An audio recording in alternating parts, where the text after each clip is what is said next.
La réouverture des parcs et jardins dans les zones rouges se fait toujours attendre. L'association Respire a remis une pièce dans la machine.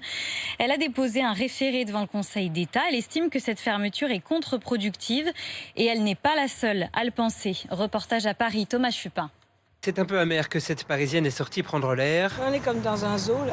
On regarde la nature, derrière les grilles. Besoin de verdure pour Amélia aussi en plein pique-nique. Mais un pique-nique un peu particulier, la nappe est dressée sur les pavés parisiens. C'est vrai qu'en bas c'est plus sympa, quoi. Il y a plus de verdure. Là on est sur les pavés. Bon. Les gens ils se regroupent pareil à l'extérieur des parcs, alors pourquoi pas à l'intérieur. Autre fervent militant de la réouverture des parcs, Joël Guérino, 2 joueurs de pétanque du nord de Paris. Parce qu'il y a beaucoup de joggeurs qui font leur footing justement en dehors du parc. Déjà qu'on nous a autorisé à jouer plus ou moins au boules. Et les gens, comme il fait beau, ils viennent se promener et puis on est trop près des uns des autres. Alors c'est avec tous ces arguments que l'association Respire et son président Olivier Blond a saisi le Conseil d'État. Vers 18h, on voit bien des attroupements sur une petite placette, le rebord d'une petite rue, au fond d'une impasse. Alors qu'on veut protéger les gens, en fait, on les confine dans les rues, sur les trottoirs. Sous réserve qu'on fasse respecter les règles logiques de protection, eh ben, on peut utiliser ces parcs de manière saine. Et pour l'instant, seuls les 2 bois de Boulogne et de Vincennes sont ouverts. Mais il est toujours interdit de pique-niquer, de jouer au foot ou de se rassembler à plus de 10 personnes.